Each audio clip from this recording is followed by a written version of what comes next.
Grr, arg. Hey guys, welcome back to yet another edition of the Mixtape Podcast, the podcast dedicated to discussing film from a screenplay writer's perspective. I'm your host for this week. My name is Marcelo Inestroza, joined as always by my fellow co-host Dean Stark. And on today's show, we'll be talking about the 1997 film Boogie Nights, directed by Paul Thomas Anderson. So, as we do every week, I will kick it over to Dean to take us through this movie step by step. You know, there are two types of movies. There are story-driven movies and there are character-driven movies. And if you sit there and you're like, what does she mean? Anybody listening, think about any movie, one of your favorite movies, any movie you want, and think about what is the first thing that comes to your mind. Is it the story? Oh my God, that was so amazing. Or is it the characters? Oh my God, the characters were so great. So for example, there's a point. I'm getting to a point. So think about movies like Final Destination franchise. Nobody knows the characters. Everybody just knows, oh my God, death is coming to get you if you don't die when you're supposed to. That's story driven. Character driven would be Star Wars. So anybody that thinks about the Star Wars movies, what do they think about first? Vader, Leia, Luke, Han, Jabba the Hutt. Do you know what I mean? Character driven. Now, my point is, Boogie Nights is a movie that people kind of shy away from. They go, oh, it's about pornography. It's about making porn films. That's what it's about.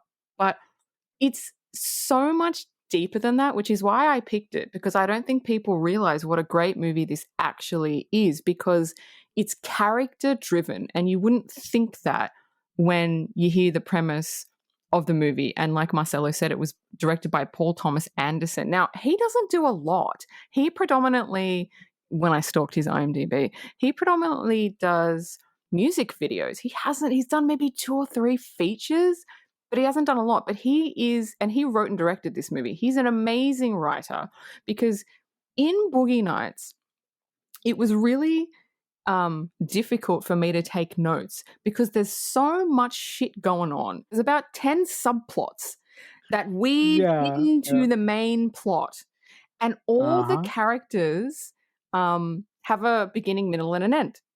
And there's so many different characters, but not one of the characters has nothing to do with the story, with the main story that he's telling, which is why I love this guy's writing. This guy's directing is amazing, and he doesn't do enough of it. And, did you think that? Did you think, oh my God, there's so much going on, but it works. It all works. I really listen. As most of you know, and who have listened to the show before, I love film, obviously, or I wouldn't be here talking about it. But Paul Thomas Anderson has always been a guy that I've been really, really curious about. But I've never really started to look into. There's a point to this, just like Dean. I'm getting to a point. I've never really looked into his filmography until a couple years ago. And one thing that I really like about Paul Thomas Anderson is that all his films that I've seen so far are character driven and director driven. And Boogie Nights within itself is so expertly written, and it's directed so well, and it just flows. Like, for example, I'm sure when Dean gets into it, the way that he starts out this film, it's so kinetic and it is so full of life, and it just keeps going and going and going. And every scene flows. Every scene goes right into the next. So there's no downtime. This movie has a pace and a speed to it that is just wonderfully done. Yeah, it is. And the funny thing is, this movie is 2.5 hours long, but it doesn't feel it two and a doesn't feel half like hours that. long. Is the thing. Like Marcelo said, there's no scene that doesn't need to be in there, because there's so many characters in it. And listen, I wrote my notes down. I wrote this, and I said to myself, I can't follow every single character because we'd be here for 3 fucking hours. So I kind of just chose a couple of characters. If Marcelo, if you feel like I've missed out on something, jump in, because I did kind of skip certain things, because like I said, this podcast would be fucking 10 hours long if I wrote down everything. But Without further Okay, I ado, got you. I got you. yeah, cool. Here we go. So, Boogie Nights, 1997. The premise is back when sex was safe, pleasure was a business, and business was booming. An idealistic porn producer aspires to elevate his craft to an art when he discovers a hot young talent. So, the opening scene, we're in San Fernando Valley, 1977. And by the way, and I know you're going to know this, I fucking love the soundtrack. The soundtrack to Boogie Nights, this is my jam. This is my music. Every single song in it, I was like, this is great. I don't know why I never bought the soundtrack. I should buy the soundtrack. They got Just love it. they got Motorhead Yes. in this film. And I'm like, holy shit! It's They've got Motorhead! 70s and 80s music, and it's just like my favorite, and I just fucking love it. So anyway, we're at a nightclub. And this scene, okay, so there's a few times in this movie, Paul Thomas Anderson, which is why I love his directing, and Marcelo, you're going to get it. He does these shots where he doesn't cut. And you know I love Yeah. it when directors do that. He does Wonders. these long shots. Wonders. Oh my God, that go for like 2-3 minutes, which doesn't sound long, but in film time, it's a long time. And he does it. The first scene in the nightclub, he does it. Yeah. Yeah. Also, I'm sorry, just to really jump in there. Yeah. Also, the great thing that I love about this opening scene is the way that Paul Thomas Anderson directs the scene is that he circles around his characters, like the camera is always in motion, and I really really appreciate that. It's like he's painting a canvas. Look, I don't want to get too highbrow on you guys, but I love that in this film, Paul Thomas Anderson's camera work is always kinetic. It's always moving. It's always going somewhere. It's never static, and it's never still. Yep. Unless it has to be. Yep, I agree. And you know me, I don't notice directing unless it's really fucking bad or unless it's really fucking good. And in this case, it was really good. So what he's done in this nightclub scene is 80% of the characters in this movie are in the nightclub. And he does this thing, like Marcelo said, he introduces each one of them. He goes table to table, and they're just having a little bit of conversation, and then he goes to the next one and the next one. But everything flows. Like one character will walk past, and then the camera will follow him. And then that character will walk past another character sitting at the table, and then he'll go to that table. Like, it's just like, I never noticed his directing before. I've seen this movie so many times, and I actually really love this movie. So anyway, we set up all the characters in the nightclub scene. We meet Jack, which is played by Burt Reynolds, and he is the porn producer. And then we meet Eddie, which is Mark Wahlberg, and he's a busboy. He's working in the nightclub. He doesn't know anyone. He doesn't even live in that area. And Jack sees Eddie, and Eddie is obviously played by Mark Wahlberg, and he takes a liking to Eddie. And he just kind of stares at him, and Eddie's staring back like, what the fuck is this guy staring at me for? And then we meet Amber, which is played by Julianne Moore, and this is Jack's girlfriend. And then we meet Roller Girl, which is played by Heather Graham. And then we meet my favorite character, Little Bill, which is played by William H. Macy. And I just, I just love his character. You felt so fucking bad for him, didn't you? I know, seriously. You said it. I felt so fucking bad. So fucking bad. So, I was like, what the fuck? Oh, yeah. So, yeah, you meet, you also meet a sub character called Maurice, and he owns he's the manager of the nightclub, and he's trying to get into the porn industry. I didn't write much about him because, again, there's so many characters in this movie, and they're all so rich. I just didn't have time to follow all of them. So that's the opening scene. Do you have anything more to add to the opening scene and the introduction to basically the main characters that we're going to be spending time with? No, listen. From a directing standpoint, I thought the way that Paul Thomas Anderson introduced 80% of the characters, like Dean said, in this opening nightclub scene was great. But also, from a screenplay writing perspective, the thing that I like that he did was he took all his main characters, put them in one place, and he said, main character number 1, 2, 3, 4, 5, and 6. I love the way that he knocked out all of this necessary stuff. He knocked out in one scene, and the way he did it was so economical. So from a screenplay writing perspective, and from a directing perspective, the way that he staged this opening scene was just so great and wonderful. So we get home from the nightclub. We're with Jack, which is Burt Reynolds, and Amber, which is Julianne Moore. And they arrive home. And Amber goes into the bedroom and she snorts some cocaine. And she gets on the phone. And you can't hear what the other person is saying on the phone. But she's like, "Can I speak to him? I just want to speak to my son." So this establishes she has a son, a young son, and the person on the phone won't let um, her talk to her son. So obviously something's happened. She doesn't have custody of him, and obviously we know why she doesn't have custody, because she does drugs, and the kid was just taken away from her, and she's just devastated. Like, she gets off the phone and she's just crying and crying. So she's not the main character in the movie, yet Paul Thomas Anderson has given her such a rich storyline, and he doesn't have to, but he does. No, And I no, like but that scene. It sets her up I nicely. mean, look, listen. As a writer, if you're going to create a character and you want that character to fit well in your script and you want them to serve a purpose in your script, give them a rich backstory and make that character flow throughout the narrative of your story. Hmm. Or listen, our job can be really difficult sometimes, but if we do it right, you get a movie like this.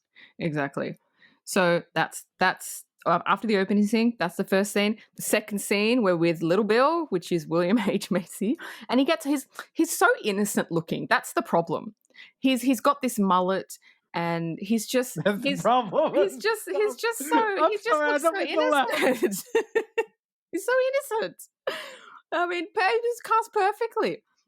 And he gets home and he hears a noise coming from his bedroom, and he wanders over to the bedroom and he opens the door, and his wife is having sex with some guy. And she looks at him. She looks at him and she's like, "Get out." And he's standing there like, "What the fuck are you doing?" And she's like, "Get the fuck out and shut the door."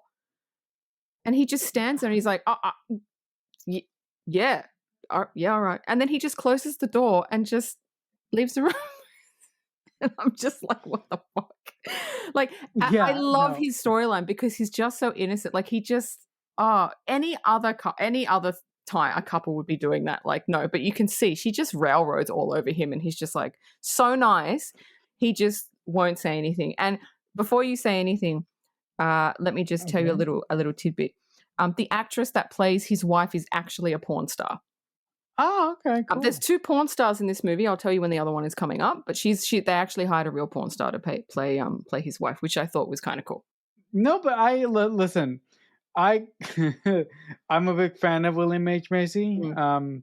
But I felt so bad for his character throughout the course of this film. Like, I absolutely hated his wife. I'm so. Yeah, But yeah. what happens with his story? I was like, yes, but then I was like, No. oh no, but You're like, yay! Oh no. yeah, Yeah, it's like that. Yeah, so that's why I feel so yeah, bad it's for like him. that. So that's that scene, and then the next scene is Eddie, Mark Wahlberg. He arrives home, and we get he goes into his room, and again, Paul Thomas Anderson does this beautiful shot, and it's just one shot of the room. We come in on the room where he's focused on Mark Wahlberg, and then the camera pans down to Mark Wahlberg's jeans, and you can see it. You can see he's got a big penis. You can see it through his jeans. It's massive. You don't actually see it, not yet, but you go, oh, okay. And then he just this shot of the room. There's all these posters. It's kind of like John Travolta's room in Saturday Night Fever. He does this shot where he pans around the room, and by the time he gets back to Mark Wahlberg is in his underwear, and he's basically doing the same thing that John Travolta did in Saturday Night Fever. He's looking at himself in the mirror. He's like flexing. So I have a feeling that he took that from Saturday Night Fever, like as a homage to that movie, because there's a lot of Saturday Night Fever references in this movie. But I like that scene because we can see what he has. We can kind of see what he's packing without actually seeing it. And all throughout this movie, it is alluded to that he has this giant penis, right? But you only see the reactions of other people when they see it, which I love. it's like Jaws. You see the reaction, but you don't actually see Jaws until literally the end of the movie. And I love it when directors do that. So the next morning, he goes for breakfast, and we find out that Eddie has dropped out of school. He's 17, and his mum is a fucking dick. His mum's a dick. His mum tells him, oh, you've got 2 jobs and you can't do school. Like, she's just a horrible, horrible fucking person. But the 2 scenes that she's in, the actress holds her own. You just fucking hate this witch. But anyway, so it sets up his family life. It sets up his poor. It sets up he's a dropout. It sets up his mum's a dick. And it sets up that he's got like quite a big package going on. So that's all set up in that scene, which I loved. Yeah, listen, I really love the way that Paul Thomas Anderson introduced his room and sort of did that panning shot of showing us all the posters in his room and all the stuff that he had in there. And like Dean said, the way that he did it with going into the room, going around the room, and by the time he got back to Mark Wahlberg, he was in his jeans and he was just checking himself out. And like Dean said, it's alluded that he has a bit of a package down there, but we don't really see the shark until much later on. And I think, listen, as a storyteller, if you can allude to something bigger and if you can hold it until the last possible second, and you can and you construct your story right along the way, that final reveal can be really, really great, and it could really, really work like the way it did in this movie. The one thing I will say about his mother, though, I thought that woman was a bitch. I was like, 100%. I was like, woman, I fucking hate you. You're awful. Just get the fuck out of here. So I was really happy that she was just only in 2 scenes. And also, Paul Thomas Anderson did a great job of showing us that his father had no spine. Oh yeah. His father was just he was just there to be there. Yeah. So now we move on. Now, I wasn't originally going to write this guy's storyline in, Buck, the black cowboy, because I like him as a character, but there was so much going on. But there is a really cool scene later on at the convenience store, which I wanted to bring up. So I'm like, oh, I better talk about his fucking character, because I do like that scene. I thought that was pretty ingenious. So we meet Buck. He's an African-American guy. He works in a stereo store. And when you meet him, he's just dressed like a cowboy. He just goes, no, I like the look. And he's just himself, which is what I like about him. And he's trying to sell a stereo. And he's talking to the patron and he goes, oh, let me put in some music so you can hear how the stereo plays. And then this country and western horrible music starts playing, right? And you're just like, oh, cringing. And the guy in the shop goes, oh, yeah, nah. And he walks out. And his boss comes up to him and he goes, what kind of a brother are you playing that country and western shit? And you're just like, and Buck's face is just like, oh, and I was just like, that is so bad. That is so bad. Like they're all supposed to listen to hip hop. Like they can't listen to anything else. It has to be hip hop, right? It was just so. I don't even know. I don't even know if it was fucking racist, but it was just like, what? But dude, it was so weird. Dude, I just love the fact that he's obsessed with with cowboy shit. Yeah. The character is played by Don Cheadle. I think he just does a really, really good job at just being this guy who has this thing. Yeah. But he also throughout the course of the movie tries to convince people that cowboyness is still in. A lot of people when a lot of people around his orbit are trying to tell him, no man, cowboy shit went out 10 years ago. Move on, change your look. So I really did appreciate I really did appreciate that, like you said, he's steadfast and he was like, no, I like this style and I'm gonna be me and that's it. It's funny, him and his wife have a conversation later because she keeps berating him. She's like, oh my God, can you stop dressing like a cowboy? Like, come on. And he's like, but this is how I dress. That's how you dress. This is how I dress. Like, what are you supposed to be? Like, she goes, I got my own thing going on, right? And he goes, but what is it? She goes, I'm chocolate love, all right? And I just pissed myself. I'm chocolate. And he just got up and goes, nah, and he just left. He's just like, nah. His wife doesn't get enough downtime in the movie, but she's hilarious. The lines of dialogue that the director gives her, and honestly, sometimes when you write a movie, you don't often give the best lines to characters that aren't really in it, but he gives equally good lines to everybody, not just to Everybody. Mark Wahlberg, which is what I like. He just makes every character so rich. But yeah, so that's Buck. I liked Buck a lot. I felt bad for him. Yeah, no. I mean, look. The way that Paul Thomas Anderson, I can't say his name 50 fucking times throughout this podcast. So the way that the director, I'll just say that. Director, the way that the director gave equal amount of time and good pieces of story meat to every one of his characters. This movie is properly balanced so well. Like if this movie was on a scale, it will be properly balanced and properly flat. Yeah. Not too high, not too low, right down the middle. Yeah. It's just so well crafted. Exactly. So now we go to Roller Girl, and she's in school. She's in high school, so she's like 17. I love Roller Girl. And she's sitting down to do her like an exam, and she gets the paper on her desk and she's looking at it, and then she obviously she has no idea what how to answer anything. And as she's sitting there, there's a boy a couple of desks in front of her, and he turns around and he's doing the motion as if like to get a blowjob. And she's just looking at him, and he's just such a cockhead. Like, he's just a dickhead. And then he starts looking at her like, oh, I love to suck cock and all this shit. And like, just being a dick. And so she gets up and she just fucking leaves the classroom. And she kind of never goes back to school until later because she gets an arc too. But I'm bringing that scene up because there's a fucking full-on scene that happens later with him in the limo. And I'm like, Yeah, wow, that's a lot. Yeah, I seriously, when that scene happened in the film, I wanted to punch a guy in the fucking face. Oh, 100%. Yeah. Oh, yeah.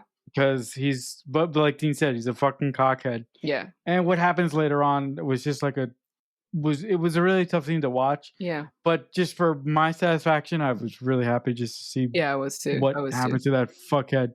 So now we're back at the nightclub, and we're with Jack and Roller Girl, and Jack tells Roller Girl, like, he wants to see what Eddie is packing. So he tells her, go and grab him and like just have a look at it. Like basically give him a blowjob. And she's like, oh, okay. So she grabs Eddie, she goes out the back, and she unzips his pants. And the look on her face, the whole movie is just the looks. And I remember the first time I saw this movie, I was like, fuck, are you going to show us? Like, are you ever going to show us? Or is it just going to be like, I want to fucking see it? So it was, her look was just like, oh my God. And you're like, oh my God. Okay. And then, so that's it. It was quick, but Jack needed to know if he wanted to pursue him. And now he knows. Yeah. I mean, look, all this movie is about suggestion and expectation. And like I said before, the way that the director builds it up, and the way that he lets it go at the end of the film is just great. But you're sitting there going, even I was wondering, what the fuck does it look like? Come on, just show it to us already. I know. So after that scene, Jack takes Eddie back to his house with Roller Girl. And it's so funny because Heather Graham is standing there and Eddie's sitting on the couch and Jack's opposite him. And Roller Girl's like, we're going to do it? We're going to fuck? Like, she's just like so fucking excited for this. Yeah. And I'm like, wow. All right. And then she takes off what she's wearing, fucking butt ass naked. Butt ass, everything. And I'm like, oh. Yeah, I just want to say one thing. When I was watching this movie, it took me a couple seconds to pinpoint who Roller Girl is played by. And I had the biggest crush on Heather Graham when she did Austin Powers, the second one. Mm-hmm. And I selfishly, after watching this movie, I was like, thank you, Paul Thomas Anderson. You made one of my boyhood dreams come through. But I was like, but regardless of my hormones, saying thank you to Paul Thomas Anderson for things, Mm. um, she just plays a great role. But the way that she is, and the way that she just goes along with getting butt ass naked in front of a guy who she barely even knows, Yeah. I was like, okay. Yeah. Yeah. Okay. So basically, you don't see it, but Jack wants to see how Eddie performs. So he has to see him in Mhm. action if he's gonna hire him. But you don't see it. Yeah. And then Eddie arrives home quite late, and this scene is so bizarre to me. He arrives home. It's His so mum is stupid. sitting in the dark, very weirdly It's waiting so for him. And then she starts berating him, calling him, "You're stupid. You'll never be anything. You better break up with that It whore is of a girlfriend." Do you know what? It sounds like a what jealous her wife. That's what it sounds like. It doesn't y- sound like a mother and a son. It sounds like she's a jealous wife, which really, I was like, I don't know if you thought about that dialogue. It's weird. this is the only scene that didn't work. I Yeah. be, Mm. and the reason why it didn't work is because, first of all, I thought that it wasn't justified.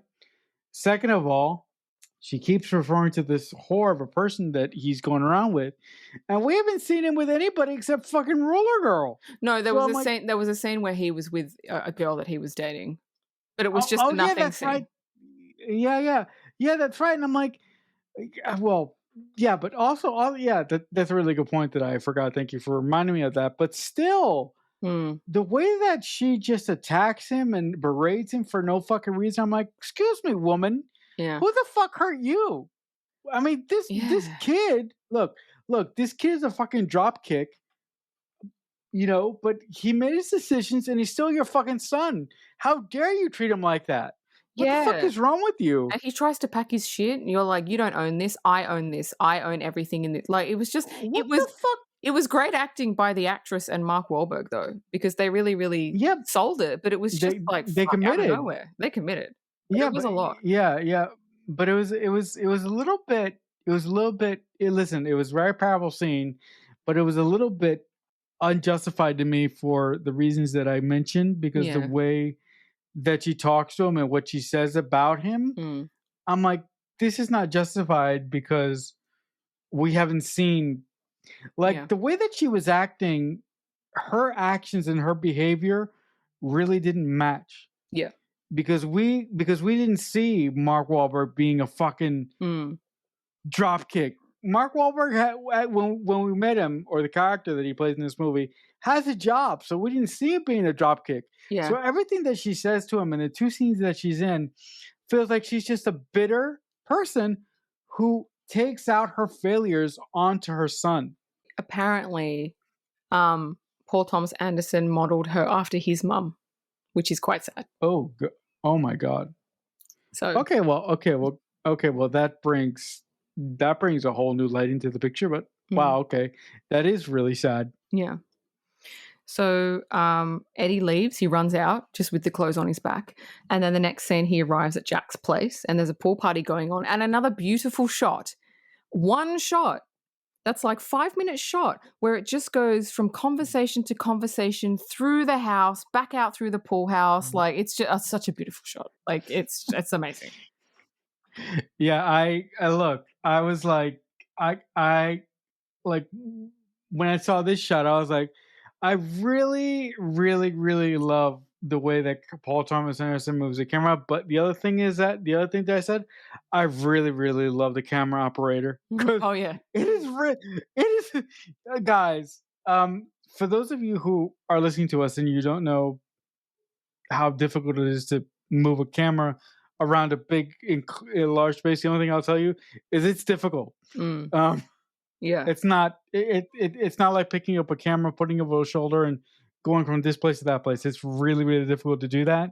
So just his directing style really, really makes me happy, because again, he goes throughout the party, going from conversation to conversation, and it just flows like a musical. It's just great. It does, but I mean, like, I feel sorry for the actors because if one actor fucks up, They gotta do it again. They got to do it again. Like, obviously, there would be like tons of rehearsals, but honestly, like, imagine if you're the last person in the scene and you fucking forget your lines. Oh my god, you'd be like, you get offset, fucking get. Yeah, You'd be sent to the naughty corner. but also, if they fuck up, the whole scene has to reset. So everybody, exactly. Yeah. Exactly. So it's just awful. I know. I feel worse for the actor, even though like I'm not an actor person. Like I feel bad for them because it's like you fuck up everybody. It's not just you, everybody. So anyway, this beautiful shot, and then a phone call comes in for Maggie. It's a boy looking for his mum, and you're like, who the fuck is? Nobody knows a Maggie. Who the fuck's Maggie? And then the guy gets back on the phone, Maurice, and he's like, yeah, there's no Maggie here. And then there's this. Have I told you how much I love this writing and directing? And then he hangs up the phone, and then there's this shot of Julianne Moore, and instantly you know, oh my god, that was her son, and oh my god, obviously that's Maggie because porn stars she uses it Amber, and it's just like, oh, and he doesn't even fucking say it, but just by the shot, you know it's her, and you feel bad because she just tried to call her son the other night, and poor little Bill. Poor little Bill. He goes out the back. This is the worst. This is the worst. Isn't it the worst? It's so fucking bad. He walks. I couldn't believe this. Right? So he walks out the back and he sees people gathered around something. He goes, what's going on here? And he looks, and it's his wife having sex with a random guy just out in the back, and there are like in the driveway, and there are people gathered around just watching. What the fuck? And he's just like, "What are you doing?" And she looks at him. She goes, "Fuck off, get away!" Like, and he's just like, "What?" She tells him to go away, and he goes away. But the other thing that I kept thinking until we got to the end of his storyline, what possessed this man to marry a woman like this? But why wouldn't he just divorce her? Yes, but also that's the thing that I was thinking throughout the film as well. Yeah. Before we found out what happened, before we found out what happens to him, but I was thinking, just get the fuck away from her, man. I know. I was thinking the same appreciate thing. You, but again, there's this beautiful shot. Get away from her. Yeah, I know. Get the fuck away from her. There's this beautiful shot that the director uses when he sees his wife, and his wife is like, "Oh, go away." And he walks away, and he goes to walk away, and there's a guy that comes up to him because little Bill is on the production team. AD. He's an AD, and so this guy coming up to him, and he's talking about camera stuff, and he's talking about all this stuff, and the scene is beautiful because it's not what they're saying. There's William H. Macy on one side, and there's the actor on the other side, and in the background you can see his wife having sex with the guy. Right? Perfect framing. I don't care what they're talking about. They're just talking about bullshit. It's a great shot. It's a great shot. It's a great shot. Because little Bill goes, I don't know what you're saying. My wife is over there fucking some guy. Can you give me a fucking break? Like, it's a beautiful shot. It's a beautiful shot. Yeah, it's just great. So Jack suggests to Eddie, maybe you should come up with a stage name. And Eddie says there's this name that keeps coming to him, Dirk Diggler. And Jackie's like, oh my God, that's perfect. Dirk Diggler. And it was funny because they actually asked the director, how'd you come up with that name? And he goes, I don't know. It just came to me one day. Just like Eddie. And he was like, it just came to me and that's a porn star name. But anyway, what did you think about that very long scene, but awesome scene? Like there's a lot in that. That's just one scene. There's a lot in that. Yeah, I listen, again, I really, really like the way that the director had the camera flow through the party. And also another thing, I felt really bad for Julianne Moore's character in this film, Amber, because seeing her struggle with addiction really, really bothered me because I personally have had people in my life struggle with addiction, struggle with cocaine specifically. So seeing her go through that and seeing her life go down the path that it goes because she chose to do that for whatever reason was just sort of heartbreaking to me. But again, I love the way that Paul, the director of this film, communicates that Maggie is Amber by just doing a small push in to Mm, Julianne Moore, and just the look on her face is just a look of sadness and unhappiness. mm.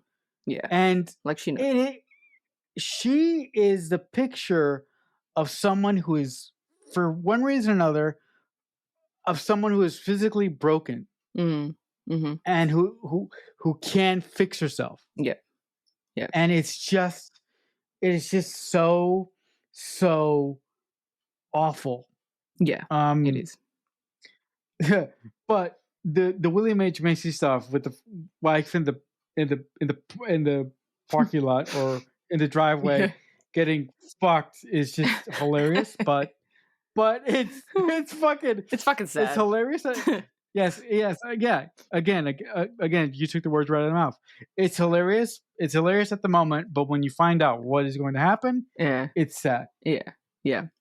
So now we get to shoot in the porn movie, and Eddie, Mark Wahlberg, is really nervous because he's really naive. He's only 17 years old. He doesn't. You can just see the nerves on his face. Julianne Moore is in the scene with Eddie, and it's such a funny scene because I mean it's a typical 80s porn scene, office scene. It's an interview office scene. Eddie comes in to be interviewed, by the stern Julianne Moore. And the acting is so bad. It's like, hi, I've come in for an interview. Oh, what are your credentials? Well, you know what I mean? I mean, it's supposed to be bad acting because porn is fucking terrible acting. But it was so funny. But the director wanted to keep it as authentic as possible, which is why he told them, bad act. Do shit acting. Do the shittiest acting you've ever done. And it Mhm. worked because it gave it a little bit of, it wasn't so serious because you can't help but laugh because the dialogue that they were saying made no sense. It's like, oh, you've come in for an interview, drop your pants. It's like, what? Like, it doesn't even, the scene doesn't even make Yeah, sense. But yeah, but here's the thing. yeah. Here's the thing. Porn doesn't make sense. No, no, For no. No, but for that's what I yeah. mean. Yeah, It that's the point. Yeah, that's the point. That's the point. Because he wanted to make it so realistic that he didn't want the scene to make sense because it doesn't porn movies and it doesn't make sense. But it's funny because as soon as Eddie drops his pants, we can see again the crew's faces and the cameraman actually zooms out. You can see him zooming out. And he's just like, he's not even looking through the lens. He like looks, he's like, No, what? And he like he looks at it. he looks out of the lens like, what? Like, and you can see all the crew's faces like, what the fuck? What the fuck? And you're just sitting No. there like, show us what the hell is going on. But again, it's showing this that he's got this gigantic fucking package. So what did you think about that? I really really like that, and also I really like the way that the porn scene was set up and staged because the AD the character played by William H Macy, I forgot his name at the moment, Little Bill. but Little Bill, I love how before he goes to get Mark Wahlberg, he goes through the scenes that the scenes that they're going to shoot that day with the character played by Burt Oh yeah. Reynolds, Yeah. because in AD people, that's what they do. Mm, So I really appreciated that point of authenticity. Even on a porn set, I'm happy that they do that. mm. Um, so I really really enjoy that. The other thing that I was really surprised with is that when Mark Wahlberg's character goes into the scene and before he starts, he asks Julianne Moore's character, "How can I do it?" Basically, and she just says, "No, if when you get there, you come on my tits, or." Oh yeah, he So I like, goes. yeah, yeah. So I like the fact that he is kind and he is not. I like the fact that he's considerate, because Yes. because because porn people, for those of you who don't know, is very difficult, right? Yeah. Watching it is easy, but it's very difficult, Yeah, and yeah, it's yeah. when you're in a scene with another partner, you have to be considerate and you have to Mm, know what your partner expects yeah. and what they need Yeah. as a scene partner. And I like the fact that the director put that in there. Mm. But also the thing that made me chuckle is, like you said, when he finally whipped it out, the crew's reaction and the fact that the camera guy had to pull back was just hilarious as hell. Yeah, the dialogue because he's so innocent, and he wants to Yeah. make sure that she's comfortable, and not realizing that she's a seasoned porn actress and she just like Yeah. whatever. But it's so funny. The dialogue is so It's so bad. it's so no, in the scene it's bad, but it's because when he was saying, "Oh, where should I come?" Right? And she's like, "Oh, you can Yeah. just come on my stomach or like on my tits," But it was so Yeah. deadpan that she said it like she's delivered that line 1,000 times, like it's just normal to her. Love the way that he told Yeah. her to deliver it, like, this is your life, this is a job, so you're just instructing Yeah. him. You know what I mean? It's not weird at all, and yeah, I really, really liked how she played that scene. Yep. Yeah, but so just one more thing. Hmm. She says that thing, but as the scene goes on, I'm sitting there watching the scene. I'm like, how long can this guy go? Because Yeah. Paul Thomas Anderson sticks with the scene for quite a while. Yeah, he does. And I find it really shocking when she just, when they're almost finished, and she says, come in me, and she goes, I'm fixed. And I'm like, oh wow. And I'm like, okay. Yeah. I was like, I'm not too sure about it. Well, but Sometimes, still, like that. Yeah, yeah. I mean, it wouldn't really happen like that. No, but also, I think it just gives you a peek into the state of mind that this character is in and what she's dealing with, that she would do something like that. Yeah. Yeah. In that particular moment. Yeah. So after he's done his first porn movie, there's a montage of time passing, and now Eddie has money, and he's getting Italian shoes, he's getting, nice clothes, and his movies are popular, and he's winning adult film awards. He's famous now in the adult film industry. Everybody wants to work with him, and it was a nice passing of time. And now we get to 1978, which is a year later because we started in 1977. And Mark Wahlberg brings up to Jack that they should film a movie, but like a real movie, but that has porn elements, but like a real movie. So now they're shooting the cheesiest movie I've ever fucking seen in my entire life. It's called Brock Lander's Angels Live in My Town. Starring Dirk Diggler as Brock Landers. And it is so it's like Starsky and Hutch, but like 10 times like worse. Like it's, oh my God. I can't even explain how fucking bad. And Mark Wahlberg has this mullet, and it's terrible. It's all bad. But it's Hold funny. up. But the thing that made me chuckle is that they sell it to Burt Reynolds' character as James Bond. Yeah, and I'm yeah. what the fuck? Yeah. But look. John C. Reilly, who plays Mark Wahlberg's friend throughout this movie, is also great. And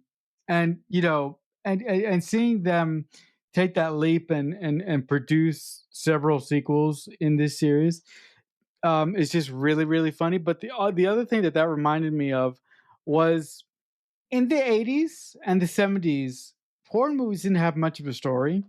But as we got into the 80s, the 90s, and the 2000s, there's a lot of porn movies that have like this exaggerated long story, and one can be sitting and go, guys, what the fuck are you doing? Just get to the sex.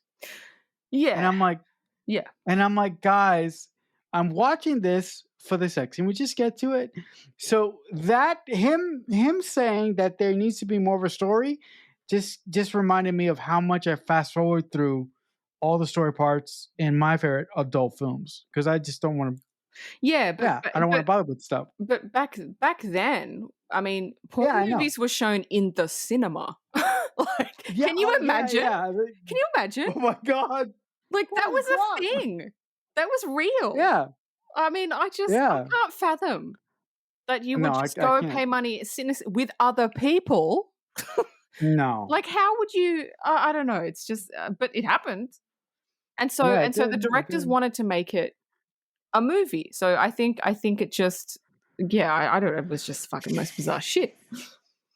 But Right. that was even like allowed. But anyway, so Mm. they do that. And now it's it's New Year's Eve 1980. And Amber gets Eddie to try cocaine for the first time, which is it basically turns into a downward spiral for him because he's never tried it.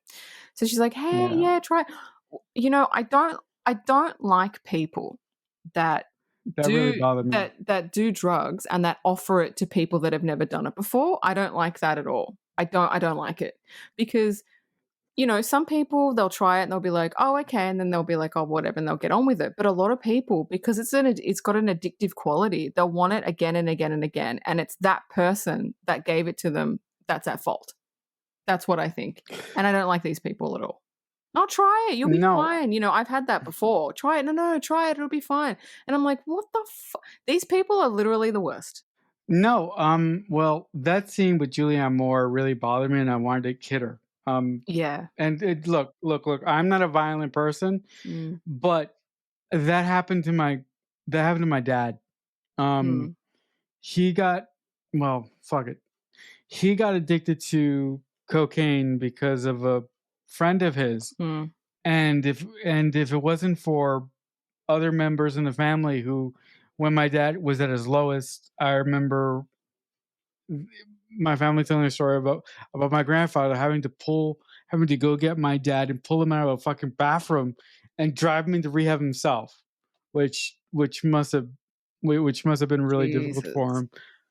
But uh, when I saw that scene, I was like, "How dare you!" Yeah. Like Mm, like what like mhm. like what is your malfunction? Yeah, I know. If if you want to do drugs and if you want to ruin your fucking life for whatever reason, fine. But Yeah, don't drag other fucking people into it. yeah, I know. I agree. I didn't like that either.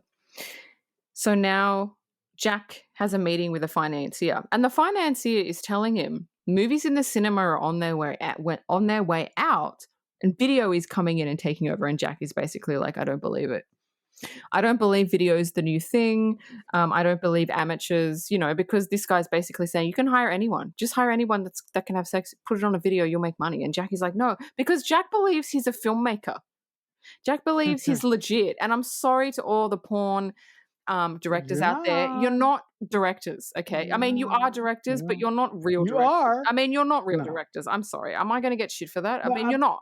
no, Because the no, way that but hold porn up. is directed is horrible. It's Hold up. fucking Hold horrible. up. Hold up. Hold up. Hold up. Hold up. I will say that nowadays the porn industry is in the mainstream for the most part. Mm, Like your life won't be blacklisted if you were a porn star. mm. But Dean is right. As high quality as the porn is these days, porn is still porn. It's not like film. It's not the same thing. It's It's something not high different. quality. Yeah. Like, it's not Well, like some of it is. just because you can have a shot of an ass or of a dick, do you know what I mean? It doesn't mean that you can direct. You know what I mean? Like, just because, you know what I mean? Like, it's not high quality. It's not. The stories are bad. The acting's horrible. Mm. And like you said, people like yourself don't even care about that shit. Yeah, I don't care. Yeah, I Most come to people the. don't give a I shit about the story. Yeah, no, I know. When I watch what I watch, I come there for a specific reason. I just get to that point, and that's it. I don't Yeah. bother with anything else. Yeah. And they know that, which is why there's so many free websites because most of it, you click on it and it's just like there's not even a story. It's just straight into it Yeah, because people don't want go. Yeah, story. People used to want stories, but they don't want yeah. stories anymore. So it's No, they just don't. they just want quick. They just want instant gratification. They don't want to wait. But Right, anyway, right, so right. Jack doesn't want it. Jack doesn't believe it. Doesn't want to convert. He's like, "No, I'll never believe that video will overtake film." Spoiler That's alert, it funny fucking does. because it does. It does. So now we're back with poor little Bill. And he's looking for his wife again. Where's my wife? Where's my wife? We fucking know where his wife is. And then he walks into a room and sees his wife again cheating on him. And so what he does, she tells him, "Get out." So he gets out. He goes, okay, calmly, walks out of the house, goes to his car, grabs a gun, calmly walks back into his house, walks back into the room, shoots his wife, shoots the guy he's with, walks into the living room. Everybody's heard the gunshots. It's just about to go 1980. He puts a gun in his mouth and he shoots himself. And you're just like, oh man. So this is what we meant before by like, we love what he does, but then we don't like what he does. But yeah, it was sad because I feel like his character, he didn't have a lot to do, but I felt like he just didn't know how to get out of it. He didn't know what to do. Yeah, no, I think everything in this film was there for a specific reason. But as much as I love this character, if there's one thing I would take out, Mm. I'll take out the Bill stuff. Because the little Bill stuff really didn't have that much of a core effect on the main story of the film. But none of the sub characters really did. They were just kind of Right. orbiting around. They were there, right? Yeah. Right. Yeah. So, yeah, but I was just really, I felt really bad for him because to be in a position like that, to have a wife who obviously doesn't give a shit about you, what on God's green earth would compel you to not move forward with your life and get somebody who really cares about you? I don't know, trauma. It depends. You know what I mean? You don't know I why guess. there's so many people in relationships and they won't leave, and you're sitting there like, why won't you leave? But you know what I mean? Right, You don't right. know what they're going through. You don't know if they can. You don't know. Maybe he really loved her and he let her get away with it because he loved her, and then he got to a point where he just went, I can't do this anymore. It's mentally fucking me and I don't know how to get out of it, and this is the only way. But moving on, next scene is we're with Eddie and he's being interviewed and you can see he's getting cocky because he was so innocent before. He's like, oh, should I do this and should I do that? And, okay, I'll do that. Very naive, very innocent. And he's getting cocky now and he's getting overconfident. And he thinks he's king shit because he's won all these awards. Nobody stands against him. He's the top porn actor in the industry at the moment. And it's all gone to his head. And it's it's perfect because it shows you how It's fame morality. how fame changes someone. How you can literally Yeah. go from being poor, innocent, really nice that he was and naive and, oh, can I do this? Can I do that? To this, monster of a person, because that is what happens when everybody around you says that you're untouchable. You start acting like you're untouchable. And it was a short scene, but I really, really liked it. What do you think? Yeah, I thought it was right apropos to what happens with famous actors, famous writers, famous directors. When they get to a level of fame, they feel like their shit don't stink. And the problem with these people is that these people reach a level of I can do whatever the fuck I want, that when they get knocked off of the pedestal for whatever particular reason, Mm. the fall is long. It's unforgiving, and when they get to the ground, it fucking hurts. And what happens to Mark Wahlberg's character? It's no exception to the rule. So it's just really really it was really really hard to see him get introduced to drugs and to see what drugs did to him as a Yeah. person. Yeah, exactly. So now it's 1982, and Eddie goes up to sees Jack in a nightclub, and Jack is speaking with a young guy, and he says, "This is the new guy on the block," and Eddie does not fucking like it. He doesn't even look at the guy, and he just fucking walks off like he's king shit, which is something he would have never done at the beginning of the movie. He would have never been rude to anybody. He was so gracious to anybody that spoke to him. Anybody, didn't even matter who it was. It could have been the janitor. He was very, very gracious. But now it's like, oh, there's a new guy. What the fuck? Is he going to take my throne? Like, what the fuck are you doing? Like, I'm the king shit. What are you doing? Do you not like? He didn't say that, but you could see it in Mark Wahlberg's face. I don't like this. This is bullshit. And then he just fucking storms out. So what do you think? Yeah, I just you know what I was like, dude, you need to calm down and you need to take a minute. But obviously, throughout all these scenes, you can notice that Mark Wahlberg is using drugs more frequently, and he's tweaking Oh yeah. throughout all these scenes that we're going to talk about here just in a few seconds. And it's just really disheartening to see somebody who, as Dean said, was so humble at the start of the film, Yeah.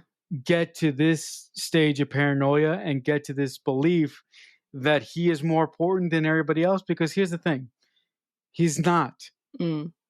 Yeah. There's always another guy behind you. Yeah.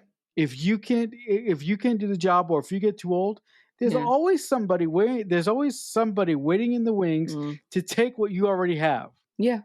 Always. So that's why when you get something like that, you have to be humble. You have to be smart, and you have to protect what you have once you have it. Yeah. Because if you don't, and you're cavalier with it, you can lose everything. Yeah. Yeah, exactly. So now it's 1983, and Eddie is now doing lines and lines of cocaine, and he's visibly fucking messed up. And he's at Jack's house, and he goes into the bathroom, and he tries to get a hard on because they're about to shoot, and he can't do it because the drugs. He doesn't realize it's the drugs that's fucking it up. He can't get it up. So finally, he fucking gets it, and he storms out onto the set, and he says, "Jack, I'm ready to shoot." And Jack says, 20 minutes, we're not ready. And he says, no, I'm ready to shoot. And Jack's like, in 20 minutes. He goes, no, fucking now. I'm ready to shoot fucking now. Let's go, fucking now. And Jack turns around to me and goes, well, we're not ready now. 20 minutes. And you can see he's changed. He's demanding now. Before he was like, oh, this is okay. Now he's demanding because of the drugs. And so there's a huge fight, and, Jack basically fires him, goes, fuck off, you're fired, we don't need you. And Eddie's just fucking lost the plot. He's like, you're nothing without me, and blah, blah, blah. Again, it's the drugs talking. The drugs fucks you up. And so he storms out, and then he, that's the end of that scene, but then he really, really fucking spirals. But what do you think about that whole, fight scene? Yeah, I just felt really bad for Eddie, because newsflash, guys, when you take drugs, it fucks with your system. Yeah. But the other thing that I really felt bad for is that I was really upset that Julianne Moore's character, never apologized for it.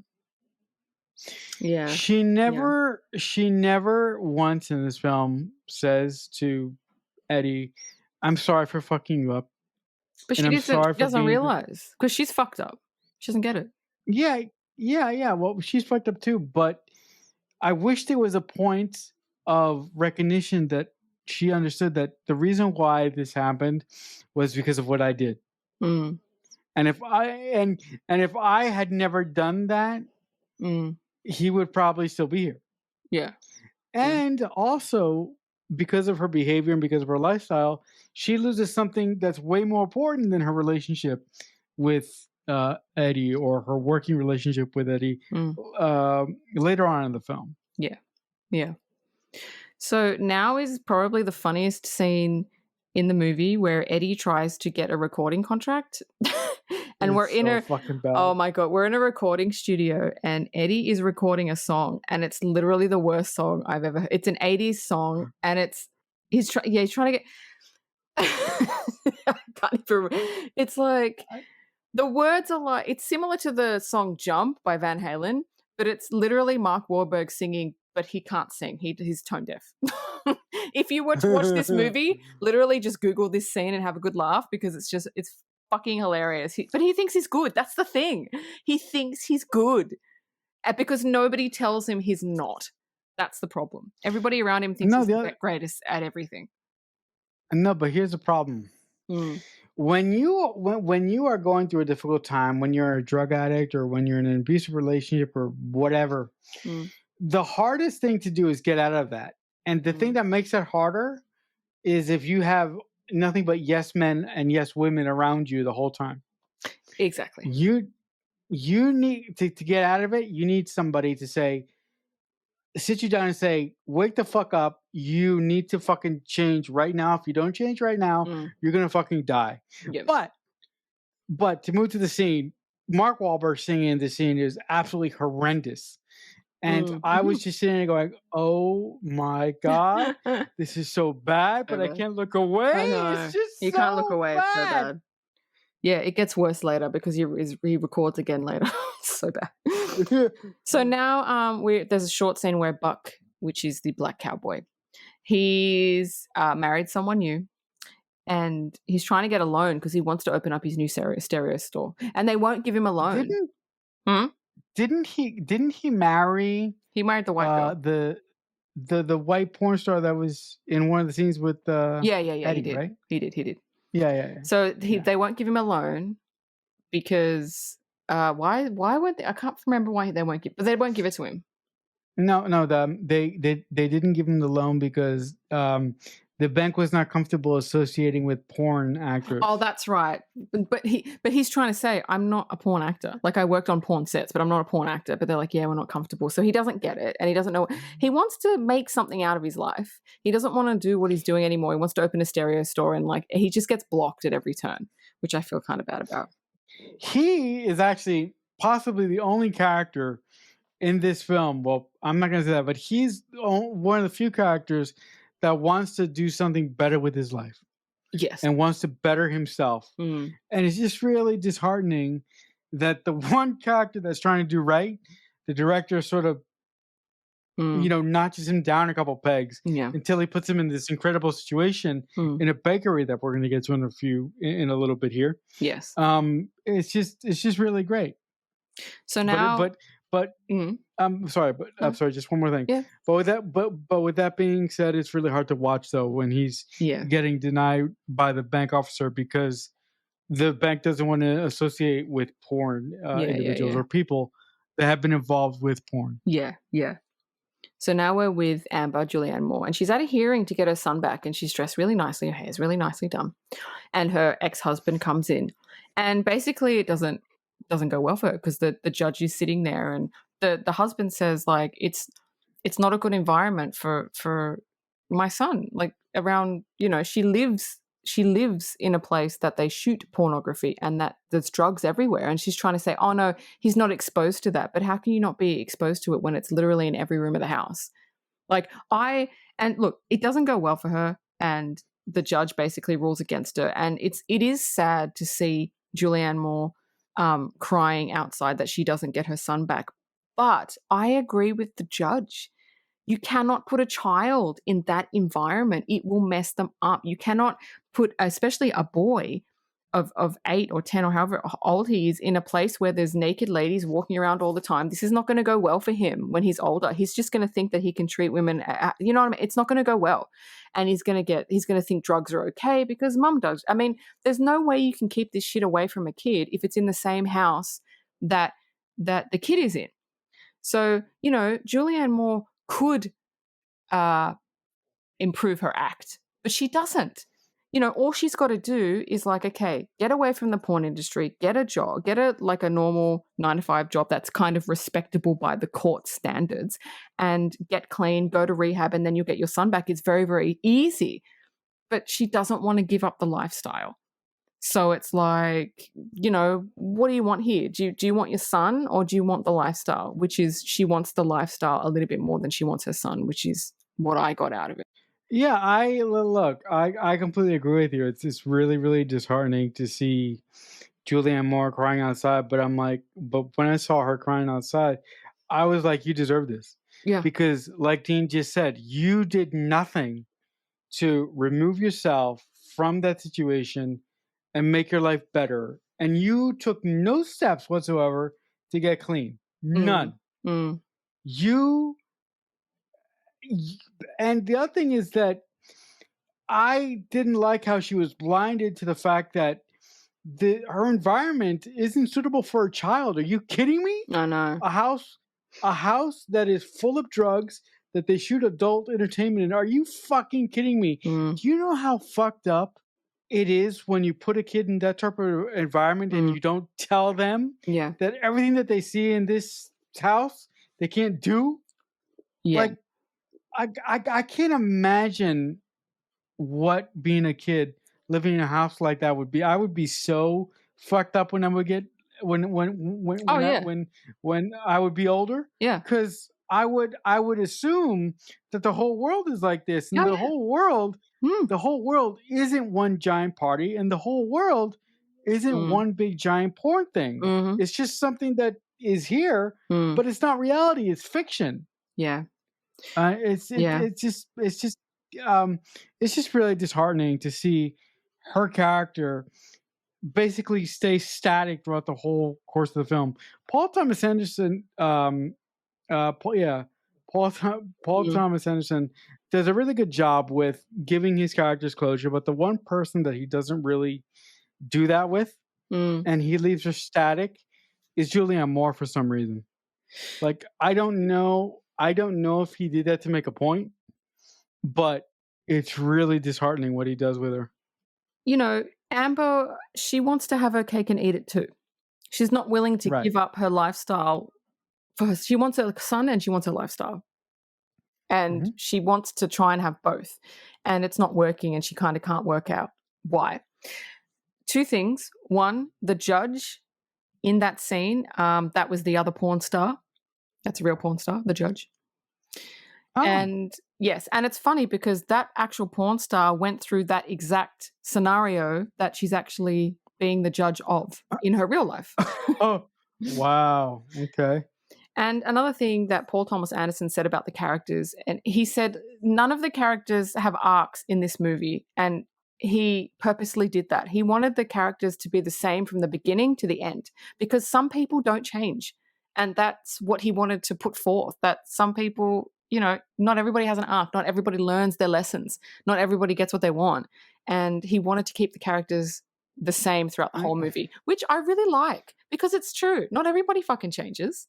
Yeah, that is true, but I kind of disagree with that just a little bit. I do think that although he tried to keep the characters static throughout the course of the film, I do think that they do learn some lessons, and I do think that some of them get better. Because the other thing that I was thinking throughout this course of this movie is with the amount of drugs that his characters take in this Mm. film, I was really surprised nobody died. I was like, somebody's gonna die here Well, because there these was that one people. girl that died in the beginning when she did it, when she had a coke overdose. Do you remember that girl? Yeah, but Like, not the main the party. characters. Yeah, in the party. Yeah. But more specifically, I was thinking about the main characters Mm, because I was just like, this is not sustainable. So yeah. the way that the Paul Thomas Anderson did this, with him saying that there's no arcs for anybody in this movie, I don't agree with that personally because I Mm, do think that he does make small little changes mm, and he does make his characters conscious of bad behavior to a point, mm, but in other ways, he does keep them flat and static. yeah.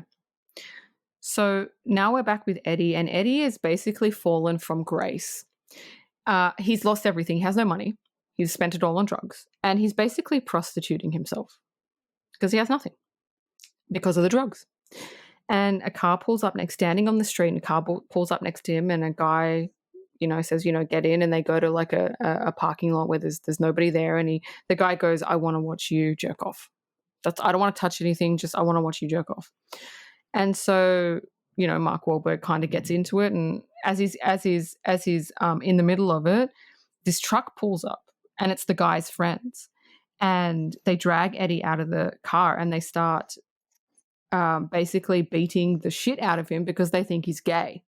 And it's like, oh, that's rough. But I like the scene because it shows this is what drugs will do. And he would have never been in that situation if he had never touched drugs. And it's like an after school special, really, isn't it? Don't do Yeah, drugs. but the other thing it also tells you it's a slippery slope. Mm-hmm. Once you start to go down that path, there's no breaks. Yeah. until you fucking hit the bottom. Yeah, that's it. And Mark Wahlberg has not hit the bottom yet. No. Which is No. it's coming which up. is terrifying. It's coming up. But So- but just real quick, Mm. it's really disheartening to see him get the shit kicked out of him Oh, yeah. because they think that he's a gay guy in a fucking parking lot in the middle of fucking nowhere.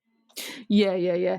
Intercut with that scene is a scene in a limo with Jack and Roller Girl. And so Jack he's trying to embrace, the video thing. So he's got a camera there. He's basically wants to stop on the side of the road in the limo and pick up a random guy to have sex with Roller Girl randomly in the car and film it. And that's going to be his fucking movie. And I was like, oh, that's weird. So anyway, they pull up and a guy gets in, and it's the guy from Roller Girl's class that was saying I like to suck, like making fun of her in class. And she doesn't recognize him at first. And he sits there and he goes, oh, I know you. Aren't you Randy? And her face is just like, what? No. And he's like, yeah, we went to class together. Don't you remember me? And she just like, you can fucking see like the blood draining from her face. And she's like, no, yeah, no, I'm Roller Girl, blah, blah. And he's like, yeah, well, I know it's you. And anyway, so they get to it. And Jack is trying to direct him. Jack is like, no, you got to move here, move there. And the guy's like, can you just fucking let me do my thing? Like, fuck, man. Anyway, Roller Girl's had enough. He fucking pushes him off and goes, nah. And the guy sits back and he goes, you've given me a hard on, the least you can do is like jerk me off or something. And like, it's just like, oh my God, this fucking guy. So he gets kicked out of the car. Jack starts beating him up. Roller Girl obviously remembers who he is and starts beating the shit out of him with her roller skates and basically says, fuck you, because she knows he's the guy. And the fact that he got in the car and she should have said something. She should have said, no, Jack, not this guy. Because, she's traumatized for life now.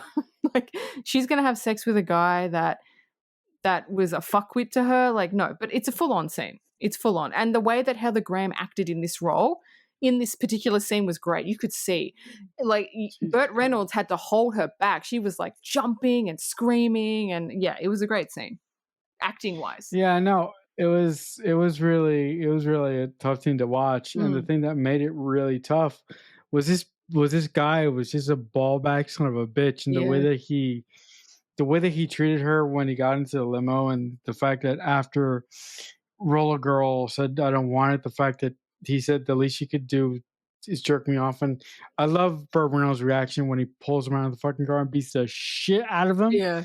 I was like, fuck yeah. But also Heather Graham as Roller Girl, I think this is her best scene in the movie because she just fucking loses it. Yeah. And she is, and the other thing that I'm thinking is that she's going to need some serious therapy. Oh, yeah. Because this shit is not going to be easy to get over. But it was just a really, really well acted scene. And it was really tough to watch. But it was just great, but really tough to watch. Yeah. So now we're with Buck, which is the cowboy dude. And he's with his wife, and they stop at a shop. They stop at a bakery. And she's pregnant. And she says, look, can you get me, this, this, and this? He's like, yep, sure. And he goes in and he goes, oh, I'll have this, this, and this. And then they get held up. There's a guy with a gun that comes in, give me your money, get the money out of the safe. And there's a big dude that's in plaid, and he's sitting down at one of the booths, and he gets his gun out. He shoots the shooter. The shooter's gun goes off, which shoots the other guy, and another gun goes off, which basically everybody that's in that bakery dies except Buck. And he's standing there, and there's all these dead bodies everywhere. And he's like, oh, he's got blood all over his face. And he was like, oh my God. But the money from the safe is sitting on the floor next to the blood. And he's looking at it because we know from before he tried to get a loan and he was rejected. And he's like, fuck, should I take it? Should I not take it? Should I take it? Like, he's really like, I don't know what I should do here. And then he just grabs the money and just kind of leaves and walks out. And I like that scene because it was so funny how it was done, but I like the fact that he got what he wanted, albeit in a weird way. He got what he wanted. Yeah, it's a really, really disheartening scene because honestly, I thought he was going to get shot. I thought he was going to die. So I was really happy to see that he was survived. And the way that Paul Thomas Anderson staged the scene was the guy in one of the booths shot the guy who was robbing the place, and then his bullet or the guy in the booth's bullet deflected and killed the clerk. It went right through his head. Yeah. Uh-huh. And his brain matter splattered on Don Cheadle's face. I was like, holy shit! The bullet went through his head. Yeah. And I was like, that's an awesome moment. But also, like Dean said, I like that Don Cheadle's character got what he wanted ultimately in the first place. And I felt good for him because he didn't deserve that treatment from the bank just because he worked on a porn set. He wasn't even in a porn movie. Yeah, exactly. So now we're with Eddie and his made drug friends. I don't have money. But they want money for fucking drugs. And so they come up with a scheme to sell cocaine to like a drug lordy or like a rich guy. But it's not real cocaine. And let's just say it doesn't fucking go well at all. No, it does not. They show up at this guy's house. They're like, "Oh, we want $5,000 for this cocaine." And they're sitting on the couch, and the bodyguard takes it, and he's kind of, he's not tasting it. He's measuring it, and they're like, "Okay, well, we got to go now. We have to go now." And one of the guys who's played by Thomas Jane, he's like, "Oh, I want what's in the safe under your bed." And Mark Wahlberg's like, "What the fuck are you doing? Let's just fucking go. We got the money. Let's just fucking go." He's like, "No, I want the safe that's under." And then it just all hell breaks loose. And there's guns, and everybody gets fucking the fucking drug guy gets shot. The bodyguard gets shot. Thomas Jane fucking dies. Mark Wahlberg and John C. Reilly fucking run out of there, and they're being shot at, and they get in the car, and it's just fucked. This is rock bottom. I really, really love this scene because number one, I really love the drug dealer because he's played by Doc Ock. Alfred Oh my god, it is Doc Ock, isn't it? Fuck, it's Doc Ock. I didn't notice him because he's so fucking skinny in this movie. Yeah, he's so skinny. Oh my god, he's Doc Ock. Yeah. But but the way like he's singing like Motorhead, and and then oh my god, Jesse's Girl too. But the one thing I fucking hated about the scene so fucking much was Paul Thomas Anderson had like this fucking idiot Chinese person in the corner of the room setting off fucking fireworks. Oh my and god. It pissed me the fuck off. I was like, what the fuck? Can I tell you something about I've got a little bit of trivia for that scene. So go ahead. So in that scene, the reason why Paul Thomas Anderson, so in the scene there's a Chinese guy just in the background, and he's setting off these firecrackers. And every time it goes off, you can see Mark Wahlberg, John C. Reilly, and Thomas Jane like flinch, right? Because they're not expecting it. And what's the guy that plays Doc Ock? We'll just call him Doc Ock. Yeah? Alfred Molina. Right, Alfred Molina. So in that scene, because you'll notice in the scene, he actually doesn't flinch when the firecrackers go off. So in the scene, Paul Thomas Anderson had him wear earplugs, so he couldn't actually hear anything because he wanted Alfred to be totally disassociated with what the fuck with, like, it's so natural. He doesn't even notice it anymore because the firecrackers go off so much. But every time they flinched, they were real firecrackers that they were using. This is not put in sound afterwards. That was in the scene. Yeah, no. And he wanted them to jump, and he wanted it to be heightened. And that was the most annoying thing about that scene. I was like, fucking stop with the firecrackers. It's fucking shit. Yeah, I couldn't. Oh no, but I was sitting there going, fuck you. I'm like, look, guys, I'll just say now, I love this fucking movie, but that was the most annoying fucking thing. I was like, just fucking quit it with this bullshit already. Quit it. I know.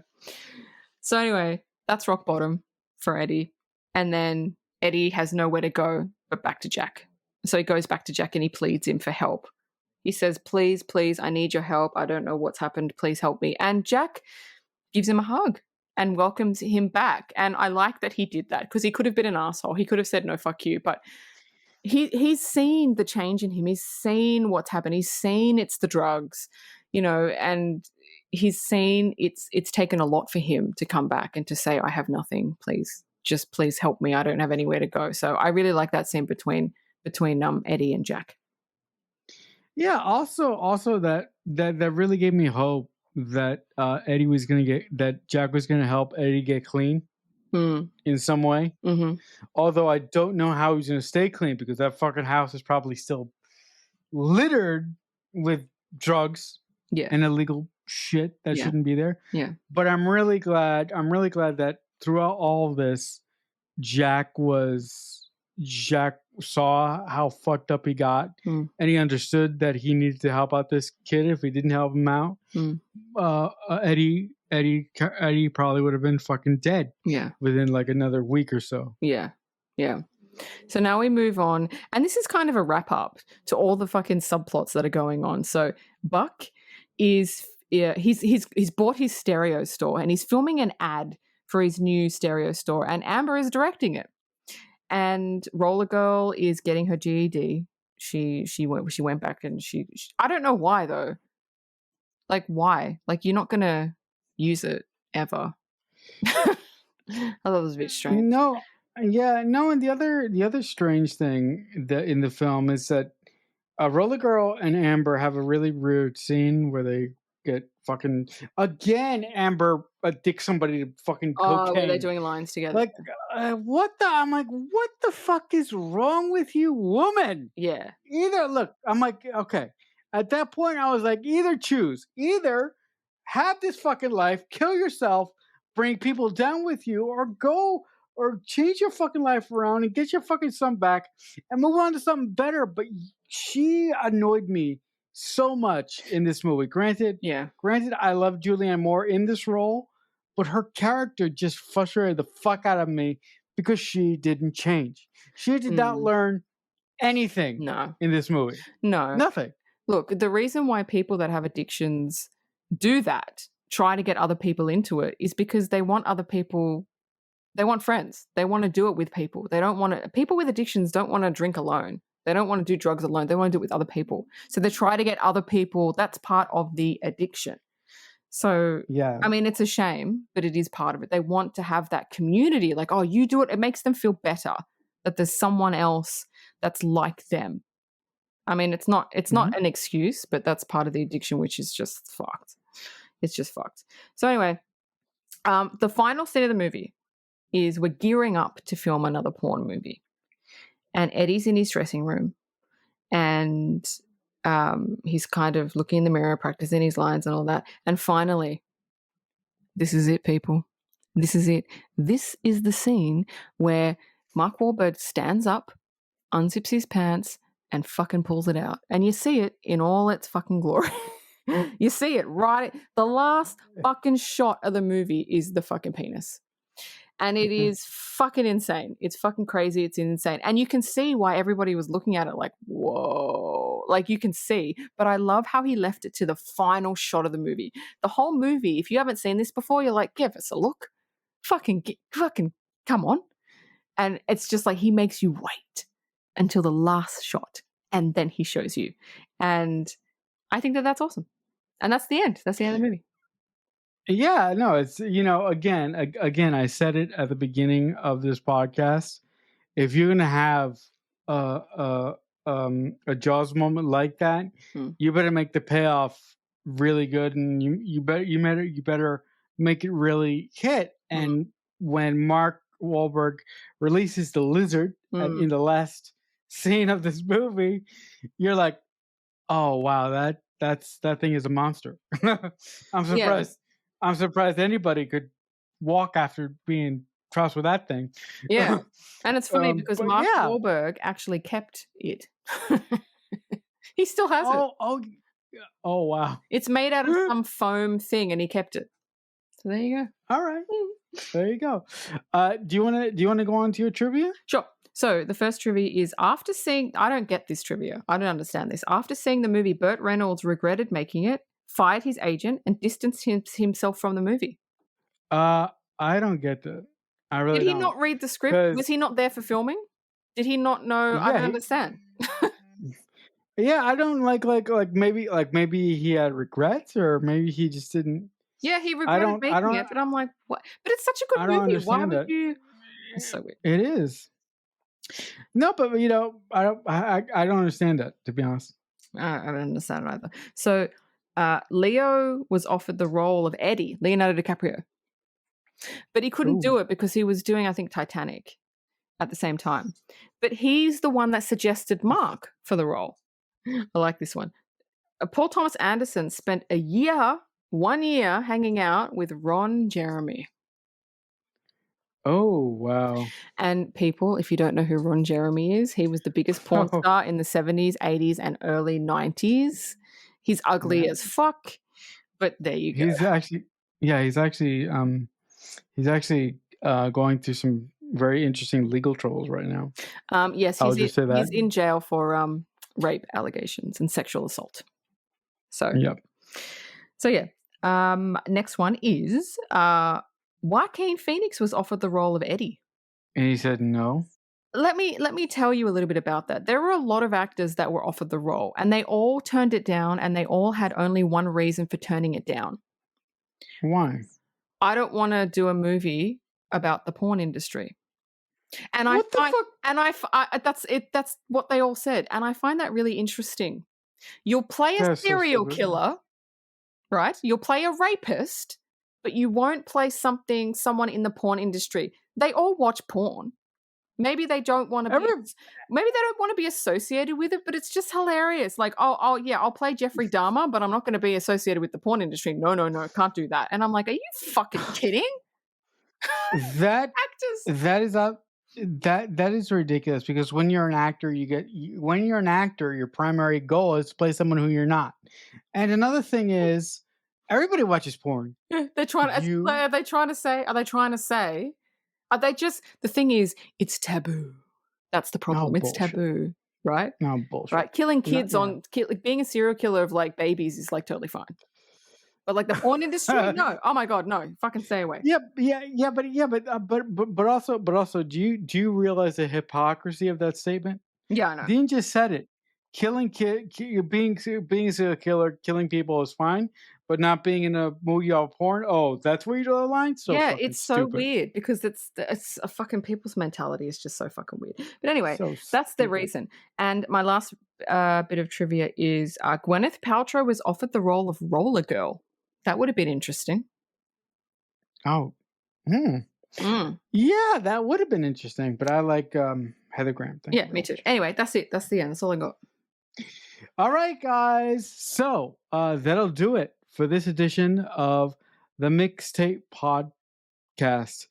I almost lost it there for a second, but Do you know what podcast we're on? Yeah, I saved myself. But